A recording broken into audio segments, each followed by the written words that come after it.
तो ये है वीडियो नंबर 6 जो कि हम class 12th chemistry chapter solutions में कर रहे हैं। तो 7th method of expressing concentration है concentration of H2O2। Specifically H2O2 के लिए यूज होता है। इसमें दो चीजें याद करनी है। पहली चीज ये वाली लाइन, क्योंकि इस लाइन पर भी बहुत क्वेश्चन आते हैं आईआईटी नीट में भी और 12th में भी। और दूसरी बात ये फॉर्मूले, मतलब दो चीजें आपको याद करनी है। पहली चीज, पहले से लाइन को समझते हैं। 10 वॉल्यूम H2O2 अगर कहीं लिखा है, H2O2 की बॉटल्स रखी होती हैं, उन पर लिखा होता है अक्सर 10 वॉल्यूम H2O2, 20 वॉल्यूम H2O2 वगैरह, ऐसे करके लेबल लगे होते हैं। तो 10 वॉल्यूम H2O2 अगर कहीं लिखा है तो इसका मतलब रटो 10 ml oxygen is obtained by decomposition of 1 ml H2O2।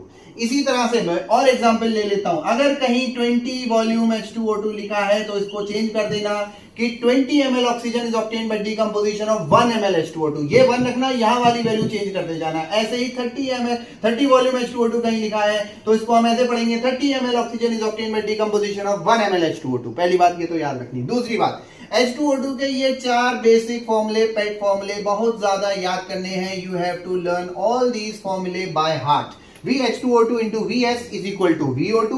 VS मतलब volume strength, VO2 volume of O2, VH2O2 volume of H2O2. Weight percent is equal to 0.303 into VS. VS is equal to N into 5.6. N is normality. VS is equal to M into 11.2. M is molarity. और ये 11th class से याद होना चाहिए आपको formula. अगर normality और molarity में चेंज करने के लिए आ जाए तो normality is equal to molarity into N factor. H2O2 का N फैक्टर 2 होता है।